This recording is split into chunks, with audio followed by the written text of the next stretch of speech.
Good morning, folks. We've got breaking news here on SNY. Gary Apple along with you, Andy Martino, Jim Duquette, and Steve Gelbs as well. And if you're a Mets fan, you woke up to the news this morning. And if you're just waking up to the news this morning, that the Mets have agreed to a 12-year, $315 million deal with the all-star free agent shortstop Carlos Correa. Now, this is starting on a number of fronts because Correa was scheduled to be introduced to the media out in San Francisco yesterday after agreeing to a 13-year, $350 million deal with the Giants last week. But then we got word there were reports of issues with his medicals.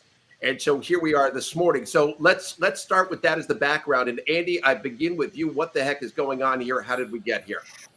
That's what a lot of people in high-ranking positions with the New York Mets would still like to know at this hour, Gary. This is a strange process, the way that this happened. Now, I first of all, Mets fans waking up to the news that the team has an agreement on terms with Carlos Correa. Awesome, right? Like, great news, fun stuff. Steve Cohen continuing to be an exciting owner, and that's definitely the headline.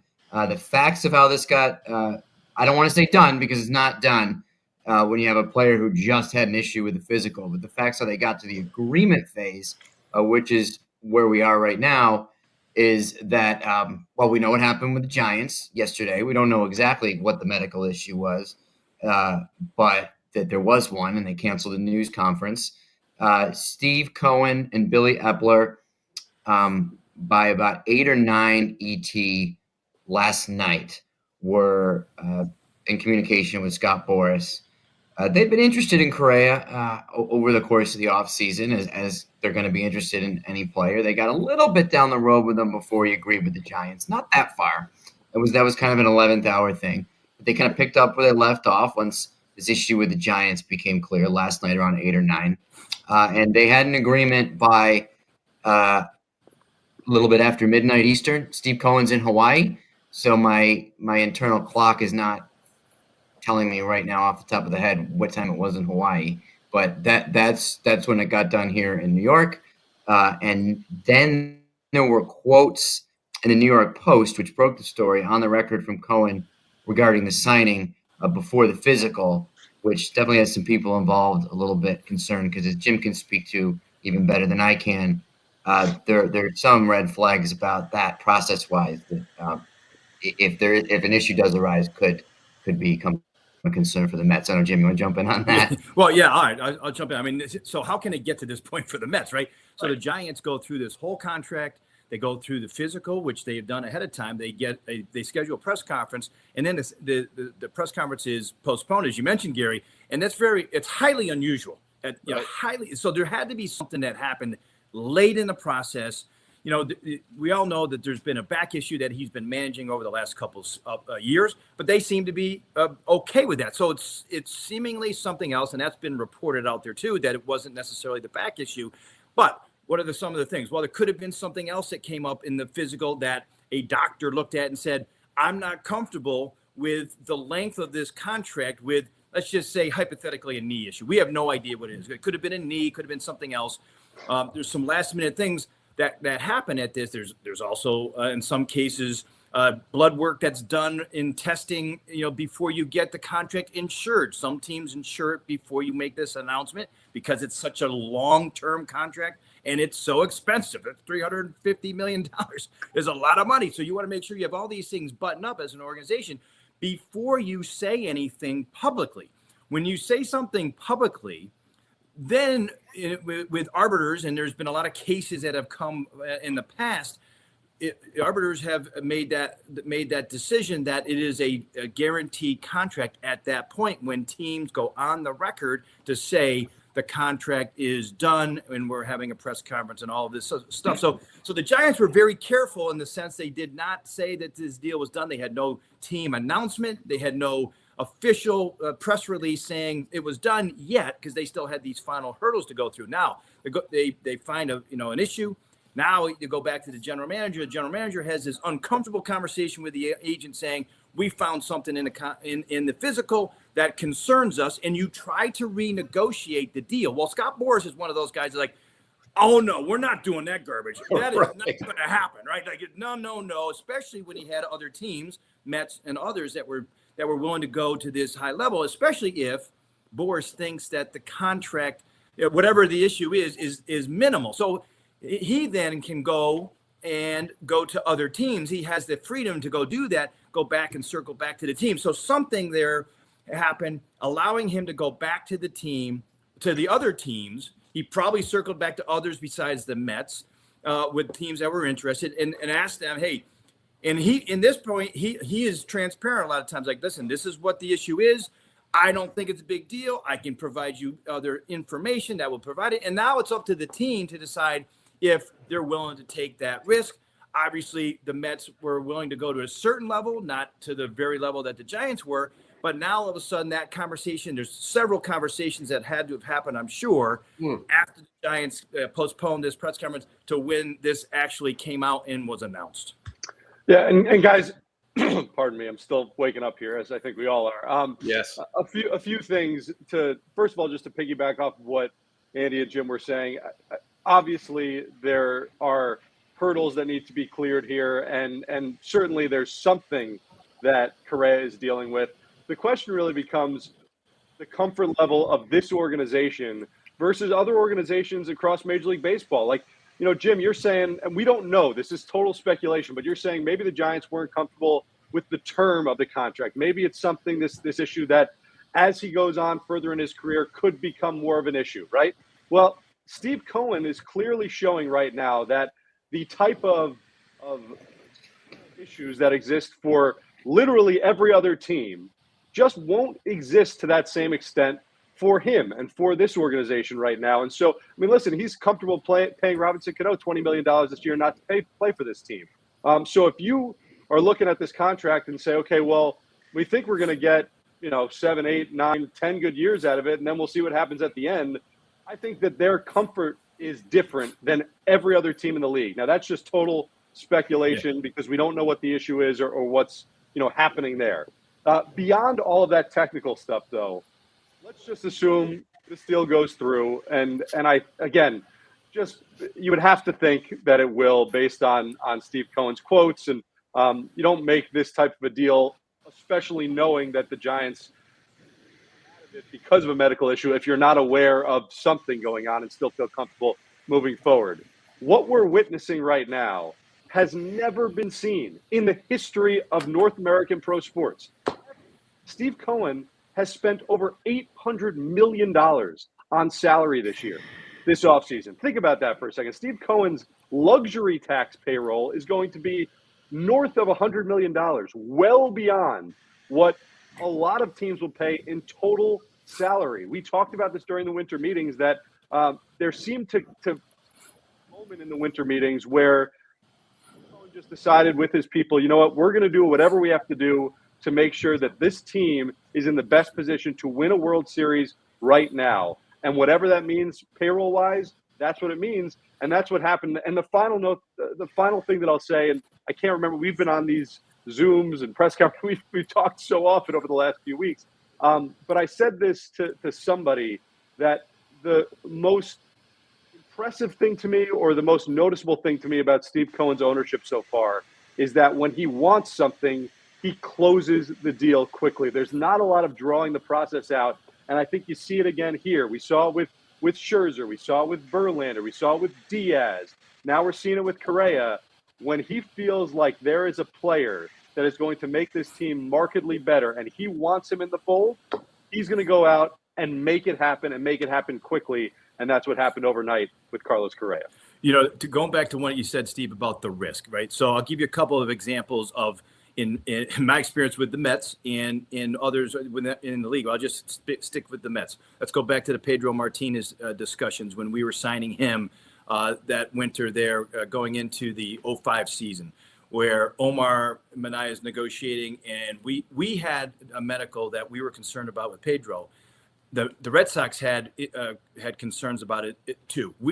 The Mets, we were willing to go an extra year to get Pedro done, knowing that there might be some issues there, which ended up happening.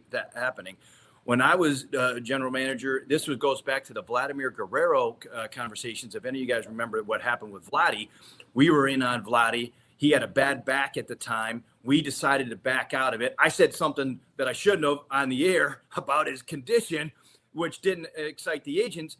he left us and a potential deal with us and signed with the Angels. And by the way, he was MVP in the American League, thanks to the DH.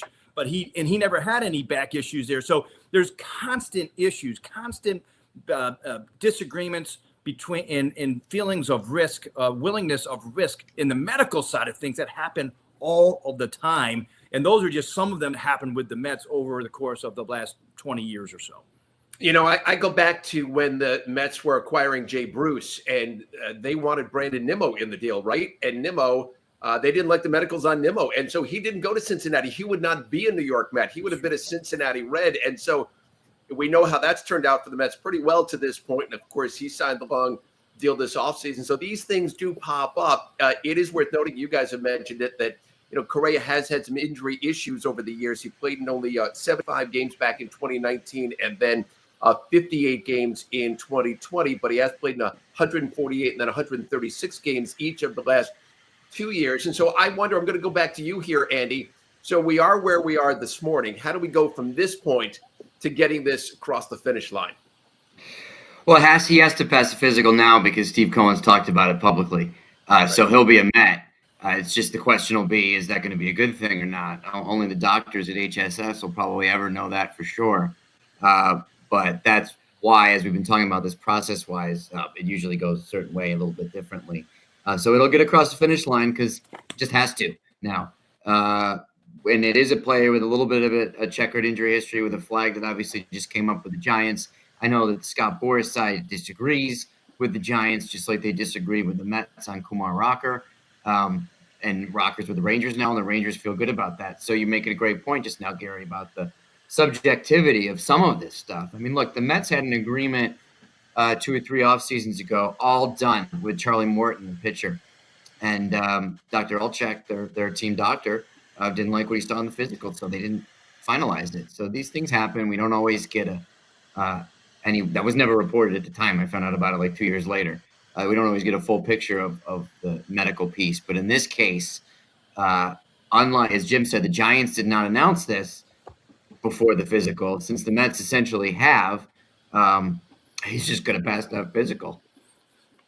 So I just want to reiterate, if you're just joining us here during our coverage overnight, as you said, Andy, Steve Cohen's on vacation in Hawaii, but they did a late night deal, agreed to a 12-year, $315 million deal with Carlos Correa, the free agent shortstop. One of the prizes, really, of this free agent class. Don't forget, he was scheduled for a news conference with the Giants yesterday out in San Francisco after agreeing to a 13-year, $350 million deal with the Giants, but that was called off. And now, obviously, a lot has broken loose here over the last 24 hours. I do want to go back to you here, Steve. We know about Correa. We know about the success that he had down in Houston, played last year with the Twins.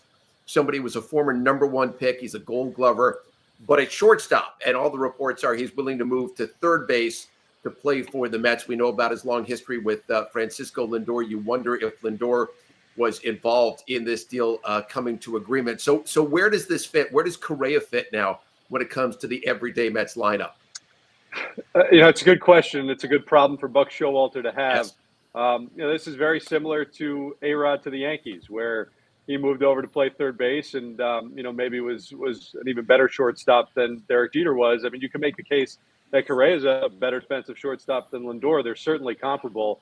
This left side of the infield is just spectacular defensively. In terms of where he fits into the lineup, though, I mean, the one thing about the Mets is that top 4 last year was pretty set. It was pretty great with Nimmo, Marte, Lindor, Alonso.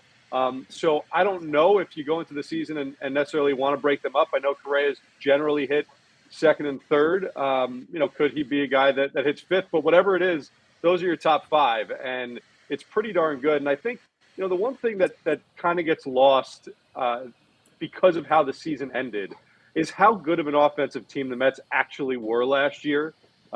They were second in batting average, first in the NL last season. They were 5th in runs scored.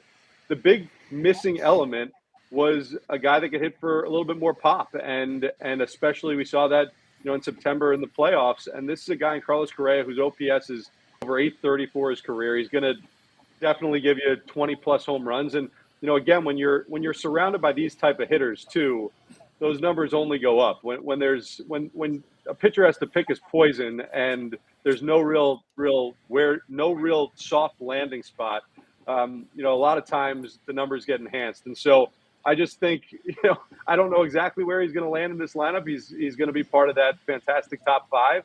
And defensively, he'll play third base and be a part of an unbelievable Gold Glove caliber left side of the infield that probably becomes even more critical with the lack of shifts now. I know you don't shift as much on that left side, but to have two guys of that caliber on an infield when your ability to move players around is more limited, that matters as well. The interesting thing, to Steve's point, like this is a premium player, right? Not only has he done what he's done with Houston, Minnesota, got him after the lockout last year. He changed agents. So Scott Boras is only representing Correa since not even a full year yet. When they came out of the lockout, it was very limited who could afford like Correa. So he gets that 3-year deal with a opt-out after one.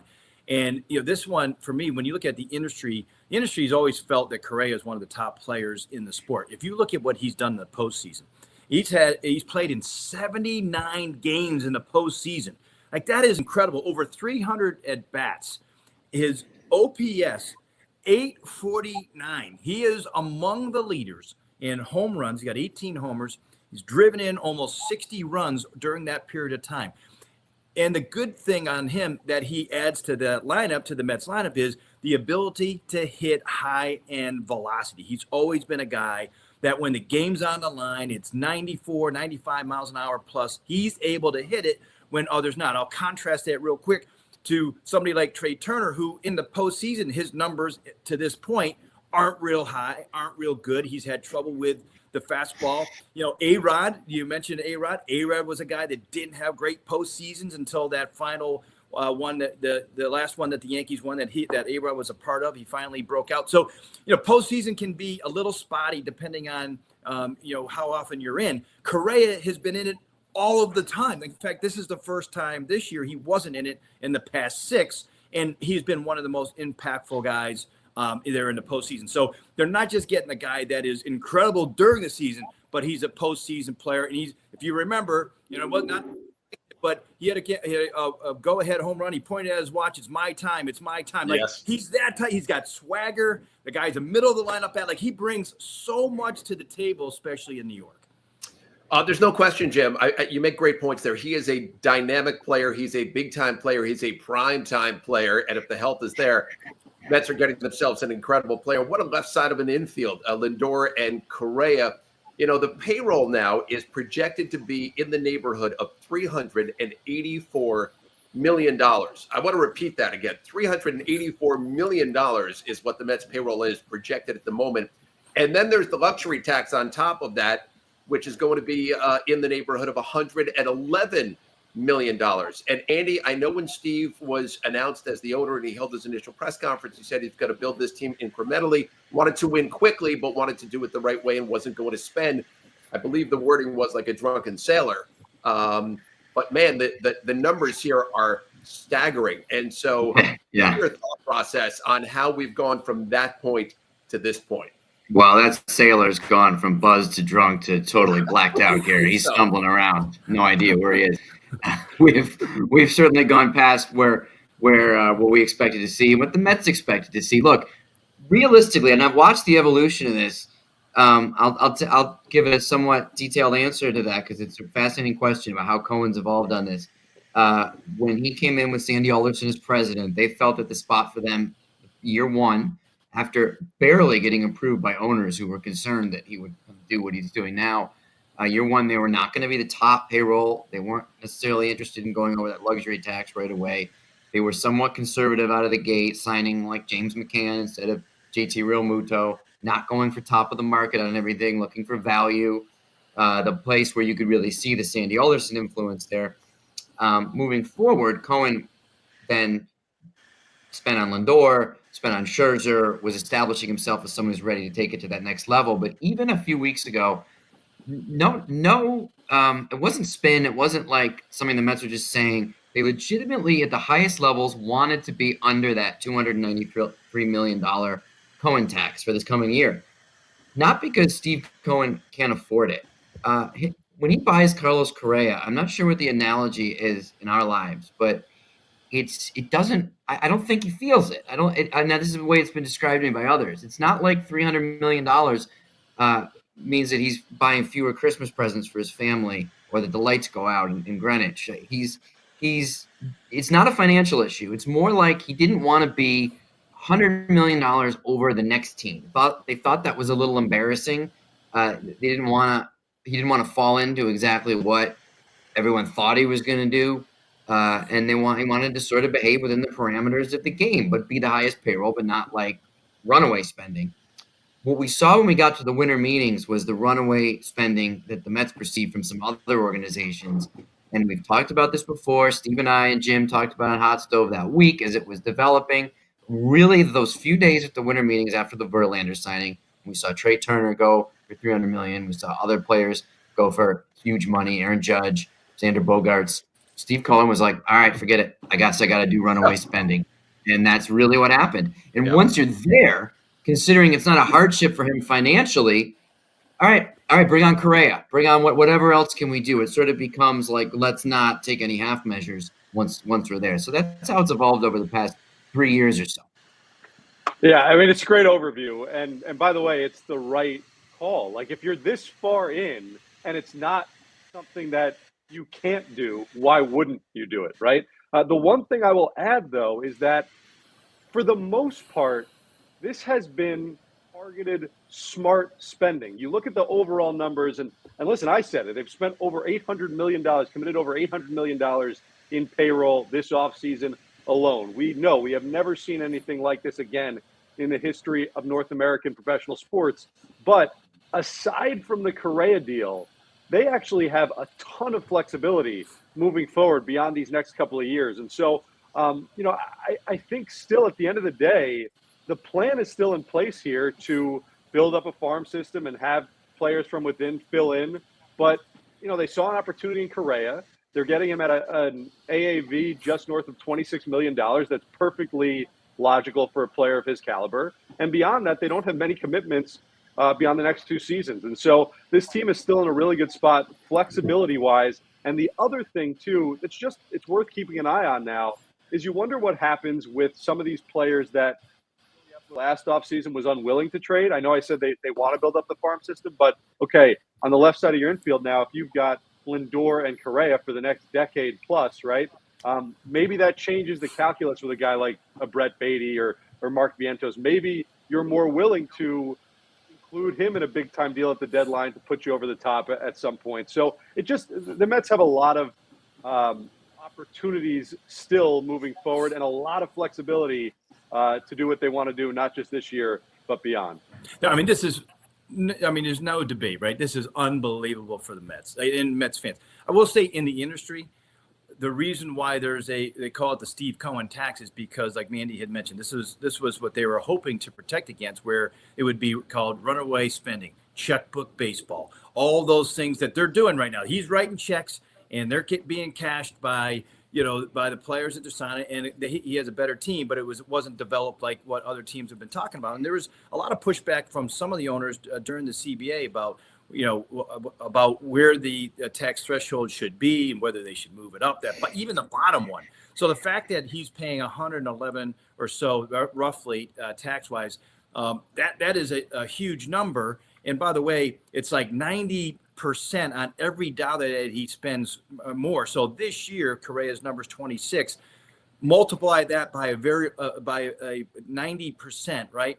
Or 1.9. It's almost basically double on the payroll, just on Correa alone. Same thing with Ottavino, this year's salary. Now, you have time to get down next year, obviously down lower, and you won't have to pay as much of a tax, but it is huge, the number that he's paying. And by the way, that 111 that we've been talking about, it gets pushed back to the other teams. So they shouldn't be complaining too much. It gets, I think, divided up equally among the teams that aren't luxury tax, let's say ones that have gone over the luxury tax. So they are going to get some kind of money pushed back, kind of a credit to their own payroll. But this causes a major, major stir within the industry because it's now pushing up how expensive it is to go shopping for players for these other teams. So it's not going to sit all that well within the confines of other teams. This is not new, by the way, in the history of the sport. There's always owners complaining about some other owner spending too much money. It goes back to the 80s when free agency first started. So this is nothing new. It's just these are historic numbers that we're seeing here, pushing almost $400 million.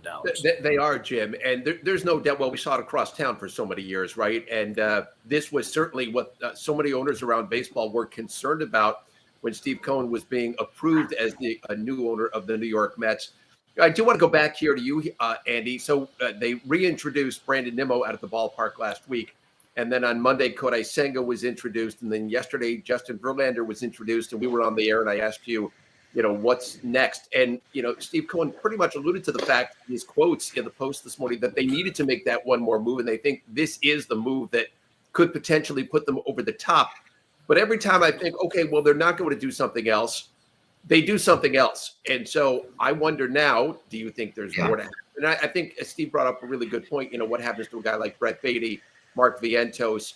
Is that all off the table? There's no room on the left side of the infield for those guys looking, to the future here. So do you think there's more to come this offseason? Do you think there's the potential that a Michael Conforto can be another bat in the outfield? Where do you think they are right now when it comes to, the next few days and weeks? Yeah, and we've sort of gotten way away from normal baseball operations questions, but you're right. I'm glad that you guys have brought up Brett Beatty because this is sort of the path the Mets were on before this happened in the middle of the night with Correa of pay veterans short term, big money now, and then have more affordable position players like a Beatty, like Francisco Alvarez. So come into their own within the next couple of years. So you don't have to always sign free agents. Now, what I'm told this morning is that there's been some talk for the last couple of years among some of the player development people of trying Beatty in left field. And now that's going to accelerate. Like maybe we're now talking about Brett Beatty as a potential left fielder of the future because third base is spoken for. Vientos didn't have a position in the first place. So I thought it was curious that they were reluctant to move him last trade deadline anyway. We could certainly see him being more expendable, other guys being more expendable. There's questions over whether Alvarez, they're not going to trade him, but whether he's a catcher. Some people think he's a first baseman. So all of these questions are still there, like they would be in a normal player development situation. But trade-wise, I do think that there is now some flexibility to move some of these guys. Mets have been interested, as we discussed yesterday at the Justin Verlander broadcast. They've been interested in Liam Hendricks of the White Sox. They do not need Escobar anymore, of course. So just speaking off the top of my head, knowing how these things can kind of work, you might be able to package a Vientos as a way to get James McCann's money, maybe be able to get someone to take some of Escobar's money. You have some ability to attach some prospects to some veterans now and unload money and maybe get a player like Hendricks or somebody else. Signing a bat like Conforto, Gary, look, they were talking to Conforto and Brandon Drury yesterday. Drury has since signed with the Angels. So I think they've got that bat now with Correa, but we're not ruling anything out ever, obviously. I'd be surprised at this point with the way the lineup is and what they've spent that they're going to add more. I think to your point, Andy, like you start looking at your players in your system. Are there ways to incorporate young, talented players like Beatty, like Alvarez into other positions so that you can get them the at-bats and kind of balance out the lineup, ease, let's say, Beatty or Alvarez into certain new roles that they're maybe not accustomed to. Beatty to the outfield makes a lot of sense. He's certainly athletic enough to do it. We'll see. That's something that because he hasn't done a lot of it, you'd say, okay, you're going to start him out there in spring training and then the minor leagues. You get some bats there in the outfield just to get him some reps, and then you have him there whenever you need him. But I do think that a guy like Escobar would now be expendable for sure. There's certain teams out there that could use third base or second baseman. The White Sox, that came up recently, that conversation with Hendricks or otherwise. So, I think when you look at what the White Sox are trying to do, left-handed bat is something they need in their lineup. They need a second baseman. Escobar fits that bill. I mean, there are others, but I wouldn't be surprised if those conversations start to ramp up a little bit more from Billy Epler once this deal is finalized. Because certainly, we know what the money situation is there on those guys. I think, you're in a real difficult position as a GM once these things are done, because now teams know that you need to or want to get rid of that money. And so they hold you up a lot of times and make you pay a little bit more of that salary to make them fit within your roster. So it's a little challenging, but you know what? As a GM, you'll take it because you have a really, really good team and you're dealing from a position of strength overall. Yeah, Jim, listen, you probably know better than me. I don't want to you publicly on air here, but I think what's next for the Mets is Trout and Ohtani package in the next. No, I'm just kidding. You're going to trade for Judge, too. He's being introduced. Yeah, right. No, I agree. Listen, I think that for the most part, they're just going to clean up around the edges now. And, you're probably, again, looking at trying to find a way to unload James McCann, maybe Escobar. I think if you look at this team, listen, if you go to spring training with this team, more than good to go, expectations through the roof, it's World Series or bust. And that's, by the way, that's what it's become now, as if it wasn't already. This is a team that is World Series or bust. That's all there is. Anything less than World Series, you don't spend this type of money. You don't make these type of moves if that's not the number one goal expectation. But I think if they were able to add a Liam Hendricks to this group, the back end of the bullpen's already looking really, really solid. If you were to add one more reliever and a reliever of that caliber, then I think this team is really, really good to go. They're good to go already. But if you were to say, what's the one more thing maybe they're looking to do, I would say looking to the middle back end of the bullpen there. I just mentioned Judge, and we were joking, but I want to tie a bow around this, like what the Mets are doing right now. And the Yankees are introducing Aaron Judge today within the hour. Aaron Judge is the face of baseball. It's 62 home runs. Really like the biggest star in the game right now, and the biggest recognizable celebrity outside of baseball.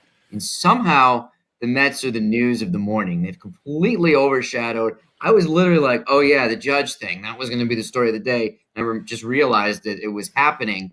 And it's just really incredible what we're living through with the Mets, that they somehow are able to. But they have a long way to go to take over New York from a franchise as established as the Yankees. But they're winning the day today, and the Yankees are putting their whole Aaron Judge pageantry on, and the Mets are the story. It's incredible. It is incredible. So that is going to begin to wrap up our coverage here. Our breaking news coverage. Once again, the Mets agreeing to a 12-year, $315 million deal with the all-star shortstop, soon-to-be third baseman, Carlos Correa, after the deal with the San Francisco Giants, because of medicals of some nature, has appeared to fall through. Now, again, this is not completely done here with the Mets. They do have to take the physical. They've got to go through those medicals, but we do expect it is going to come to fruition. So much more on this story coming up tonight. Baseball Night in New York at 6 o'clock, and then we're back on Mets Hot Stove coming up tonight at 6:30. And so for Andy Martino and Jim Duquette and Steve Gelbs, I'm Gary